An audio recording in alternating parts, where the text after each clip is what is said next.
গল্পের শুরুতে আমরা দেখি এক বৃদ্ধ দম্পতি যারা পার্টিতে যাচ্ছিলেন। রাস্তার মধ্যে তাদের প্রতিটি কথায় ঝগড়া হচ্ছে, যে কোনো ছোট্ট বিষয়েই তারা তর্কে লিপ্ত হচ্ছিল। এতটাই মনোযোগ হারিয়েছিল তারা যে প্রায়ই একটি অন্য গাড়ির সাথে ধাক্কা লাগতে বসেছিল। যখন তারা তাদের ছেলের বাড়িতে পৌঁছায়, ল্যারি জোনের হাতে থাকা ব্যান্ডেজটি তার শার্ট দিয়ে ঢেকে দেয় এবং স্মরণ করিয়ে দেয়, আজ তোমাকে পুরো পরিবারকে ক্যান্সারের কথা বলতে হবে। কিন্তু জোন জানায়, আমার শুধু একদিন দরকার, আমি আজকের পার্টি নষ্ট করতে চাই না। পরিবার তাদের স্নেহের সঙ্গে স্বাগত জানায়। এই দম্পতির বিবাহ হয়েছে ৬৫ বছর। বেসমেন্টে জোনের পুরনো ছবির একটি বাক্স পাওয়া গেছে। সেই বাক্স থেকে বেরিয়ে আসে একটি ছবি জোনের প্রথম বিয়ের, লোক নামের এক যোদ্ধার সঙ্গে, যিনি যুদ্ধের সময় মারা গিয়েছিলেন। ঠিক তখন ল্যারি হঠাৎ গলায় কিছু আটকায়, শ্বাস নিতে কষ্ট হয়। সে মাটিতে লুটিয়ে পড়ে। কয়েক সেকেন্ডের মধ্যেই হঠাৎ ল্যারি চোখ খুলে দেখে সে একটি ট্রেনে বসে আছে। যখন ট্রেন স্টেশনে থামে, ল্যারি দেখতে পায় চারপাশে হাসপাতালের ইউনিফর্ম পরা মানুষ। সে তাদের পিছে পিছে যায় এবং দ্রুত জাংশনে পৌঁছায়। জাংশনে সবকিছু অদ্ভুত, লোকেরা বোঝা যায় না এমন কথা বলছে। ল্যারি রিসেপশনের একজন মেয়ের কাছে বলে, আমাকে এখানে কিডন্যাপ করা হয়েছে। কিন্তু রিসেপশনিস্ট শান্তভাবে বলে, কিছুই হয়নি, বসে তোমার এয়ার কন্ডিশনারের ভেতর অপেক্ষা করো। কিছু ঘন্টা পর ভিড় কমে যায়। ল্যারি ইতে বসেই ঘুমিয়ে পড়ে। ঠিক তখন এনা আসে এবং ল্যারিকে ডেকে বলে, আমি তোমার এনা আফটার লাইফ কোঅর্ডিনেটর। অর্থাৎ ল্যারি মারা গেছে আর এনার কাজ তাকে সঠিক স্থানে পৌঁছে দেওয়া। ল্যারি এখনও বুঝতে পারছে না যে সে মৃত। তখন এনা তাকে একটি আয়নায় দেখায়। ল্যারি হঠাৎ যুবক হয়ে গেছে। এনা বোঝায়, জাংশনে আসার সঙ্গে সঙ্গে মানুষ তার জীবনের সবচেয়ে সুখী রূপে ফিরে আসে। ল্যারি বারবার বলে, আমার স্ত্রীর কাছে যেতে হবে। এনা হতাশ হয়ে এক ধাক্কা দিয়ে বলে, মরে গিয়েও কেন কাঁদো, তুমি কি পাগল? এনা বোঝায়, এটা না স্বর্গ না নরক, শুধু একটি সাময়িক স্টপ। একবার সিদ্ধান্ত নিলে পরিবর্তন নেই। হঠাৎ একটি এলার্ম বাজে। ল্যারি দেখে সিকিউরিটি একজন মানুষকে ধরে। এনা বলে, এটা লাল দরজা দিয়ে পালিয়ে এসেছে, তুমি কখনো এমন করো না। তারপর এনা ল্যারিকে টেম্পোরারি রুমে নিয়ে যায়, যেখানে তাকে দেখানো হয় বিভিন্ন ধর্ম অনুযায়ী পরবর্তী জীবন। ল্যারি এই রুমে 7 দিন থাকবে, যতক্ষণ না সে নিজের পরবর্তী জীবন বেছে নেয়। আলমারিতে তার প্রিয় পোশাক রাখা আছে। পোশাক বদলানোর পর ল্যারি টিভি চালায়, কিন্তু সব চ্যানেলে শুধু একটি বার্তা, এখানেই তোমার নতুন জীবন শুরু করো। জংশন ঘুরতে গিয়ে সে অনেক স্টল দেখে, যারা ভবিষ্যতের জীবনের স্বপ্ন বিক্রি করছে। শেষমেশ সে পৌঁছে একটি বারে, যেখানে একটি সুন্দর নারী এসে তার সঙ্গে ফ্লার্ট করতে শুরু করে। ল্যারি বলে, দিদি, আমি বিয়ে করেছি।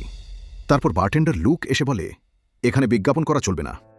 ল্যারি লুককে জিজ্ঞেস করে, তুমি কি অ্যাঞ্জেল?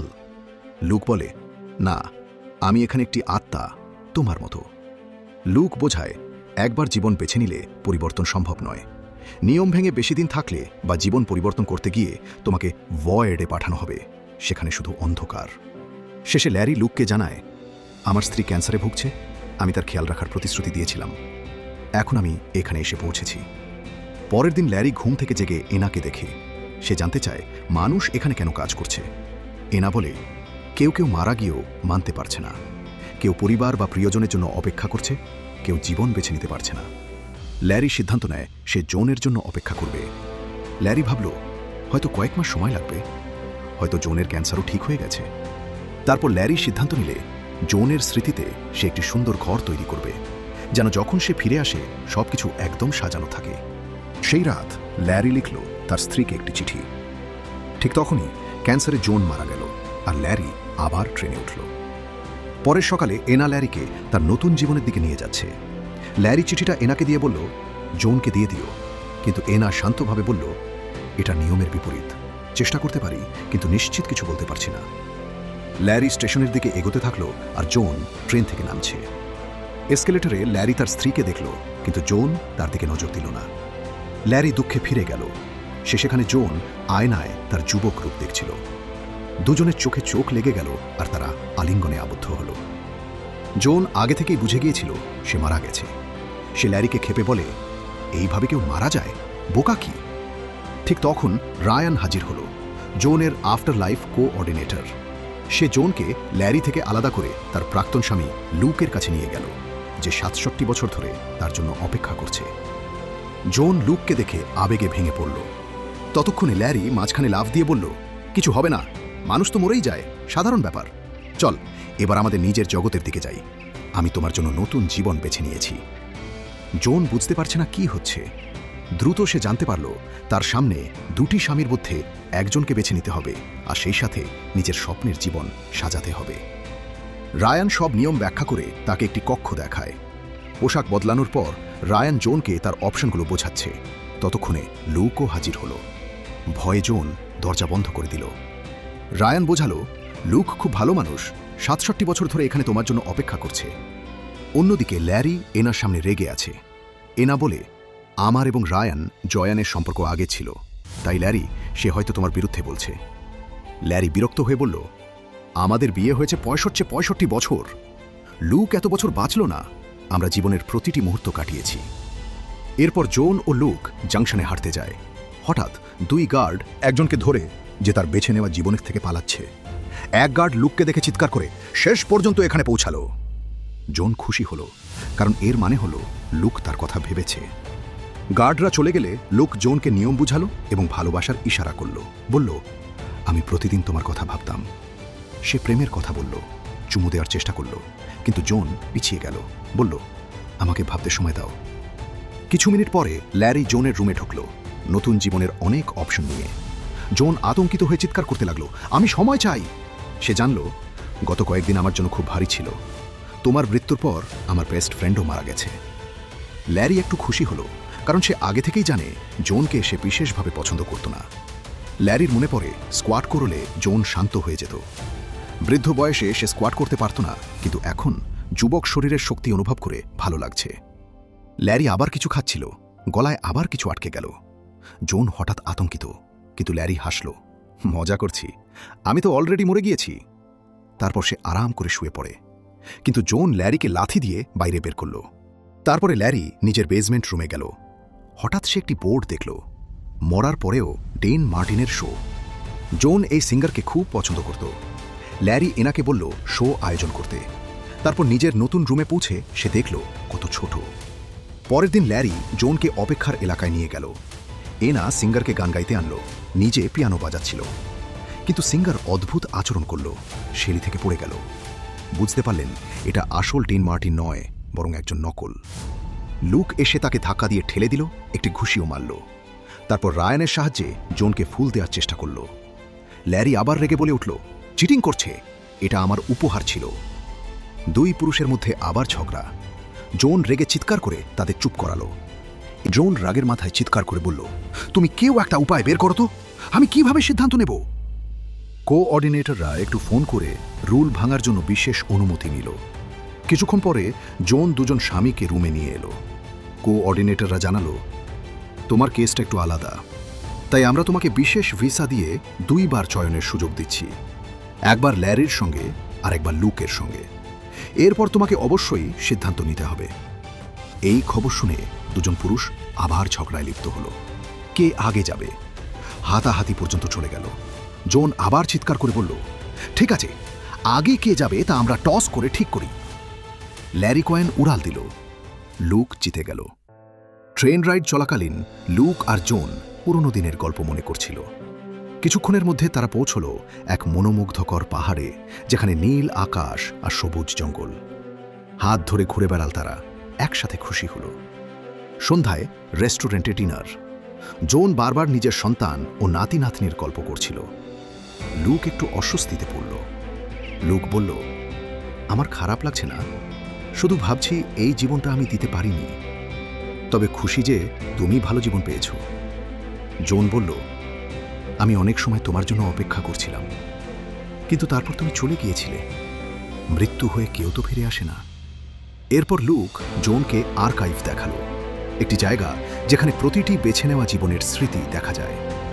তারা প্রথম সাক্ষাৎ, প্রথম চুম্বন, বিয়ের দিন, যুদ্ধ যাওয়ার আগে শেষ প্রতিশ্রুতি সব দেখল। জোন আবার লুককে চুম্বন করল, বলল, আমি ভেঙে পড়েছিলাম তোমার মৃত্যুর পরে। স্মৃতিগুলো চলতে থাকলো। লুক দেখল কিভাবে ল্যারি জোনকে প্রপোজ করেছিল। গাছের মতো লুক রাগে বাইরে বের হয়ে গেল, বলল, ল্যারি সুযোগ নিয়ে জোনের দুর্বলতাকে কাজে লাগিয়েছে। জোন বোঝানোর চেষ্টা করল, এমন কিছুই না, কিন্তু লুক শুনল না। এদিকে ল্যারি তেজে ফেটে উঠল, কারণ লুক বলেছিল সে যুদ্ধের সময় মারা গিয়েছিল। এখন লুক নিজেকে হিরো প্রমাণ করবে। ল্যারি ভয় পেল, জোন যদি ওকে বেছে নেয়। এনার পরামর্শ হলো জোনকে মনে করিয়ে দাও সে কেন ল্যারিকে ভালোবাসত। ল্যারি নিজেও জানে না জোন কেন ভালোবাসে, কিন্তু সে একজনকে চিনে যে হয়তো জানাতে পারবে। কিছুক্ষণ পরে ল্যারি জোনের প্রিয় বন্ধু ক্যারনের সঙ্গে দেখা করল। ক্যারন বলল, যখন তার স্বামী মারা গেল তখনই সবচেয়ে সুখী দিন এলো, কারণ তখন সে সত্যিই নিজের জীবন বাঁচাতে পারল। শুরুতে তোমাকে পছন্দ করতো না, কিন্তু ধীরে ধীরে ভালো লাগলো। ল্যারি প্রশ্ন করল, কিভাবে? জোন আমাকে কেন ভালোবাসে? ক্যারন বলল, ঠিক জানি না, কিন্তু একটুকু বলতে পারি, তুমি জোনকে খুব খুশি রেখেছ। এরপর ল্যারি লুকের রুমে গেল কিছু রহস্য খুঁজতে। দেয়ালে চিহ্ন দেখল। লুক তার মৃত্যুর পর প্রতিদিন গণনা করছিল, নিজের বইতে জোনের ছবি আঁকছিল। লুক তখন চিৎকার করল, তুমি জোনের সঙ্গে ভুল করেছ। সে দুঃখিত ছিল, আর তুমি সুযোগ নিয়ে তার মন ছিনিয়ে নিয়েছ। এই ধাক্কামুখিতে ল্যারির চিঠি পড়ে গেল। লুক বলল, যেখানে তুমি প্রপোজ করেছ সেই জায়গা আমাদের বিশেষ। আমি চলে গেলে জোন একা অনুভব করবে, আর তুমি সেটা ব্যবহার্য করবে। পরের দিন ল্যারি জোনকে আরেকটি জীবন দেখানোর জন্য নিল। এটি খুব জনপ্রিয়। অনেক মানুষ ছিল, তারা কথা বলছিল, চুম্বন করতে যাচ্ছিল। ঠিক তখনই একজন ছেলে বলল, বল দিয়ে ল্যারিকে আঘাত করল। এরপর বলল, তুমি জানো আমি কিভাবে মারা গিয়েছিলাম? শেষে তারা সমুদ্রে নৌকা নিয়ে গেল।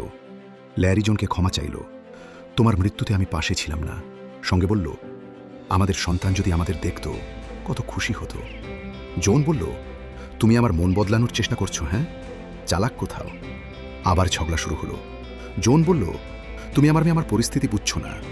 আমি দুজনকেই ভালোবেসেছি, জীবন জুড়ে প্রতিশ্রুতি নিয়েছি।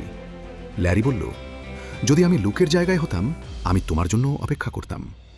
জোন চেয়েছিল ল্যারির সঙ্গে তার অতীত স্মৃতি দেখার, কিন্তু ল্যারি নিষেধ করল, বলল, স্মৃতিতে মানুষ নিজেকে হারাতে পারে, আমি তোমাকে সেই থেকে বাঁচাতে চাই। শেষে তারা কুলের ধারে বসে প্রথম ডেটের গল্পে ফিরে গেল। ল্যারি বলল, আমি শুধু তোমাকে সবসময় একটি ভালো জীবন দিতে চেয়েছিলাম। এদিকে জংশনে লুক পেল ল্যারির সেই চিঠি। অন্যদিকে জোন আর ল্যারি তাদের ডেট থেকে ফিরে এলো, একে অপরকে চুম্বন করল। ল্যারি বলল, আমার কোনো পার্থক্য নেই আমরা কোথায় যাই, শুধু একসাথে থাকতে হবে। ঠিক তখন লুক জোনকে সেই চিঠি দিল। জোন পড়ে বুঝল ল্যারি প্রায় চলে যাচ্ছিল, শুধু সে তাকে বিদায় বলতে দেখতে পেয়েছিল, আর সে থেমে গেল। আর তখনই তাদের মধ্যে আবার ঝগড়া শুরু হলো। জোন ল্যারিকে স্বার্থপর বলে দেখেছিল। ল্যারি উত্তর দিল, তো আমি তো তোর সেকেন্ড চয়েস ছিলাম। আর লুক, সে অনেক আত্মার সঙ্গে গোলমাল করেছে। এই কথায় লুক রেগেছে, চালো 67 বছরে 2-4টি আত্মার সঙ্গে গোলমাল করেছিস তো কি হয়েছে? আমি তো শুধু জোনের জন্য অপেক্ষা করছি। দুজনই বলল, একবার চয়েস করো, আমরা জানি না। কিন্তু জোন আরও সময় চাইছিল, তাই কোঅর্ডিনেটররা দুজনকে সেখানে থেকে সরিয়ে নিল। পরের মুহূর্তে ক্যারন জোনকে এক গ্লাস ড্রিঙ্ক দিয়ে আর জোন ফেটে ফেটে কাঁদতে লাগল। ক্যারন তাকে সামলে নিল এবং আলাদা আলাদা ফানবুথে নিয়ে গেল মনোযোগ ভাঙাতে। জোন ধীরে ধীরে বোঝাতে লাগলো তার অবস্থা মদ্যপানের সঙ্গে। তখন ক্যারন স্মরণ করালো, তুমি তো মারা গেছো, মনে আছে বিয়ের পরে বলেছিলে যতক্ষণ মৃত্যু আমাদের আলাদা করবে না আমরা একসাথে থাকব। মৃত্যু আলাদা করেছে, তাই আর দেরি নয়, এখন তোমার মতো করে তোমার জীবন যেও। ওইদিকে বাইরে ল্যারি আর লুকও বেশ মদ্যপান করছিল। 4 পেগের পর দুজনের মধ্যে বন্ধুত্ব তৈরি হতে লাগলো। একে অপরকে বলতে লাগলো, এই মেয়েটা আমাদের মতো নয়, আমরা দুজনই ভালো মানুষ। পরের সকাল এনা হ্যাংওভার নিয়ে থাকলেও সিদ্ধান্ত নিল। সে দুজন স্বামীর কাছে গেল এবং বলল, আমি ভাগ্যবান যে তোমাদের সঙ্গে জীবন কাটিয়েছি। এখন একটিকে বেছে নিলে অন্যটিকে কষ্ট দেব না, আমি গিল্ট অনুভব করব, তাই দুজনকেই বেছে নেব না। আমি আমার ভালো জীবন বাঁচাবো, তোমরা তোমাদের জীবন বাঁচাও। তারপর জোন প্রস্তুত হলো এবং সিদ্ধান্ত নিল সে ক্যারনের সঙ্গে তার আগামী জীবন কাটাবে। দুজন বন্ধু মজা করবে। ল্যারি লুককে বলল, তুমি ঠিক ছিলে, আমি সেই জায়গায় প্রপোজ করেছি কারণ আমি জোনের মেমোরি থেকে তোমার স্মৃতি মুছে দিতে চেয়েছিলাম। লুক উত্তর দিল, তুমি জোনের সঙ্গে যে জীবন কাটিয়েছ তাতে আমারও ঈর্ষা হয়। ল্যারি হঠাৎ বুঝল মানুষের শরীর দেখায় যেভাবে তারা জীবনের সবচেয়ে সুন্দর মুহূর্তে থাকত। জোন যখন লুককে বেছে নিয়েছিল তখন ল্যারি ঠিক সেই রূপে ছিল। যখন জোন তার দ্বিতীয় সন্তানের সঙ্গে গর্ভবতী ছিল, ল্যারি ঠিক সেই রূপে। এভাবেই ল্যারি দৌড়ে জোনের কাছে গেল। স্টেশনে জোনকে ট্রেনে খুঁজে পেল, বলল, একবার শেষ কথা বলার জন্য নিচে আসো। তোমার চুল লম্বা, বিয়ের সময় ছোট ছিল, এর মানে তুমি লুকের সঙ্গে সবচেয়ে সুন্দর সময় কাটিয়েছ। তুমি তাকে বেছে নাও, সবসময় খুশি থাকো। প্রথমে জোন না বলেছিল, কিন্তু ল্যারি বলল, এটাই ঠিক। দুজন কেঁদে কেঁদে এক শেষ চুম্বন করল। কিছু সময় পরে লুক আর জোন তাদের নতুন জীবন শুরু করতে ট্রেনে উঠল। ল্যারি জাংশনে ঘুরছিল, যেখানে যেতে হবে জানে না। তখন দেখল এনা আর রায়ান ফিরে এসেছে, দেখে খুশি হলো। লুক আর জোন নতুন জীবন শুরু করলো, একসাথে সুখে থাকলো। কিন্তু সময়ের সঙ্গে জোনের মনে সন্দেহ জন্মায়। সে তার পুরনো স্মৃতি দেখতে গেল এবং ল্যারির সঙ্গে প্রথম দেখা স্মৃতি দেখল। কয়েকদিন লুক তাকে বিভিন্ন অ্যাক্টিভিটি দেখালো, কিন্তু জোন কিছুতেই খুশি হলো না। প্রতিটি রাত সে আর্কাইভে গিয়ে ল্যারির সঙ্গে নিজের জীবন দেখত। ক্লার্ক বলল, এত স্মৃতিতে থাকা ঠিক নয়, এগিয়ে চলা জরুরি। এক রাত লুক বলল, কত সুন্দর জীবন। জোন কোনো উত্তর নেই। পরের সকাল লুক আবার যেতে চাইল, কিন্তু জোন ভেঙে পড়ল, বলল, আমি লুককে বেছে নিয়ে ভুল করেছি। লুক রেগে চেঁচাল। জোন বোঝালো, আমি তোমার সঙ্গে সবচেয়ে খুশি ছিলাম, কারণ তুমি ছিলে আমার যৌবনের প্রেম। কোনো টেনশন, কোনো চাকরি, কোনো সন্তান। কিন্তু ভালোবাসা মানে শুধু সুখী মুহূর্ত নয়, সেখানে আছে ভালো মন্দ স্মৃতি সব। জোন বলল, তুমি ৬৭ বছরের পুরনো জোনকে ভালোবাসো, কিন্তু আমি বদলে গিয়েছি। এখন আমি চেষ্টা করব ফিরে যাওয়ার। আমি রোতেও বলবো, আমি ল্যারিকে ভালোবাসি। কয়েক ঘন্টা পরে জোন পালানোর পরিকল্পনা করছিল, চাবি দিয়ে দরজা খোলার প্র্যাকটিস। লুক ফিরে এসে বলল, আমি তোমাকে সাহায্য করব। দুজন আর্কাইভে গেল, লাল দরজার সামনে। লুক ক্লাচের সামনে দুঃখিত হওয়ার নাটক করল। ভাই, আমার জীবন নষ্ট হয়ে গেছে, আমি খুব বিপদে। মনোযোগ হারিয়ে জোন চুপচাপ ভিতরে ঢুকে পড়ল। লুকও সাধারণ ক্লায়েন্টের ছদ্মবেশে ভিতরে ঢুকে গেল। দুজন একসাথে তাদের বিয়ের স্মৃতিগুলো দেখল এবং একশেষ বিদায় বলল। এরপর জোন তার মেমোরিজের গ্যালারিতে চলে গেল। লাল দরজা খুলল, যা তাকে শৈশবের স্মৃতির করিডোরে নিয়ে গেল। হঠাৎ অ্যালার্ম বাজল, গার্ডরা ছুটে এলো। জোন দ্রুত দৌড়ে লুকের মৃত্যুর স্মৃতির দরজায় ঢুকে পড়ল। ওয়াশিং মেশিনের দরজা তাকে ল্যারির সঙ্গে ঝগড়ার স্মৃতিতে ফেলে দিল। গার্ডরা কাছে আসছে। জোন দ্রুত দরজার সামনে চেয়ার দিয়ে ব্লক করল এবং উপরে চড়ল। সেখানে তার পুরনো বুড়ো জোন দেখা গেল। বুড়ো জোন মৃত্যুর সময়ও ল্যারির নাম বলল। তবে আমাদের যুবতী জোন এখন বেডের নিচে লুকিয়ে যাওয়ার চেষ্টা করছে। গার্ডরা তার পেছনে এসেছে, কিন্তু জোন দ্রুত করে ট্রেনের ট্র্যাকের উপর চলে গেল। টানেলের মধ্য দিয়ে সে জাংশনে ফিরে এলো। রিসেপশন জোনকে ল্যারি সম্পর্কে প্রশ্ন করল, কিন্তু ঠিক তখনই তার ওয়ান্টেড নোটিশ চলে এলো। ফলে তাকে আবার দৌড়াতে হলো। বুথের এলাকায় সে রায়ান আর এনার সঙ্গে ধাক্কা খেল। তারা তাকে লুকিয়ে দিল এবং গার্ডদের ভুল দিক দেখালো। জোন জিজ্ঞেস করল, ল্যারির আগামী জীবন কোথায়? কোঅর্ডিনেটরদের উত্তর শুনে জোন অবাক হয়ে গেল, কারণ ল্যারি তো জোন ছাড়া কোনো জীবন চাইতই না। এবার জোন দ্রুত ল্যারির কাছে পৌঁছল, যিনি বার টেন্ডারের কাজ করছিলেন। দুজনে একসাথে এক এক করে ড্রিঙ্ক নিল। তারপর জোন বলল, তুমি আমার সঙ্গে চলো, কিন্তু আমি আগে বলছি, আমি নিয়ম ভেঙে এখানে এসেছি। আমাদের সঙ্গে ফাঁস হতে পারে। ল্যারি চিন্তাভাবনা ছাড়াই হ্যাঁ বলল। কিছু মুহূর্তের মধ্যে দুজনে এমন এক জীবন বেছে নিল যা তাদের বিয়ের বাড়ির মতো, যে মহল্লায় তারা পুরো জীবন কাটিয়েছে। ভিডিওটি যদি ভালো লাগে তাহলে লাইক দিতে ভুলো না, আর চ্যানেলটি সাবস্ক্রাইব করো। দেখা হবে পরবর্তী ভিডিওতে।